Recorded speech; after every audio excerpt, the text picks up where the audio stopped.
कराडच्या कोल्हापूर नाक्यावर कर्तव्य बजावत असलेल्या वाहतूक पोलिसाच्या प्रसंगावधानामुळे एका युवकाचे प्राण वाचले आहेत।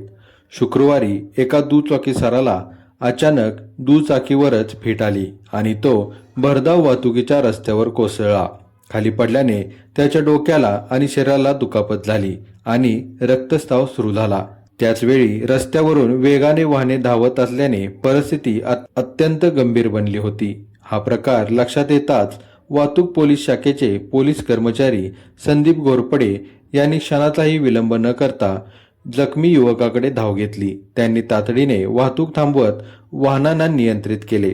यानंतर हायवेचे दस्तगीर आगा अक्षय यादव, हेमंत पाटील, सुनील पवार आणि अप्पा चंदनशिवे यांच्या मदतीने जखमी युवकाला सुरक्षितपणे रस्त्याच्या कडेला हलवण्यात आले। त्याची दुचाकीही बाजूला घेण्यात आली। परिस्थितीचे गांभीर्य ओळखून संदीप घोरपडे यांनी तात्काळ रुग्णवाहिकेशी संपर्क साधला। तसेच युवकाच्या मोबाईलवरून त्याचा पत्ता आणि नातेवाईकांची माहिती मिळवत कुटुंबियांशी संपर्क साधला। त्यामुळे जखमी युवकाला वेळीच वैद्यकीय उपचार मिळण्याचा मार्ग मोकळा झाला आणि त्यांच्या कुटुंबियांनाही घटनेची माहिती मिळाली। वाहतूक नियंत्रणाच्या कर्तव्याबरोबरच मानवी जीव वाचवण्याला प्राधान्य देत संदीप घोरपडे यांनी दाखवलेली तत्परता याचे सर्वत्र कौतुक होत आहे।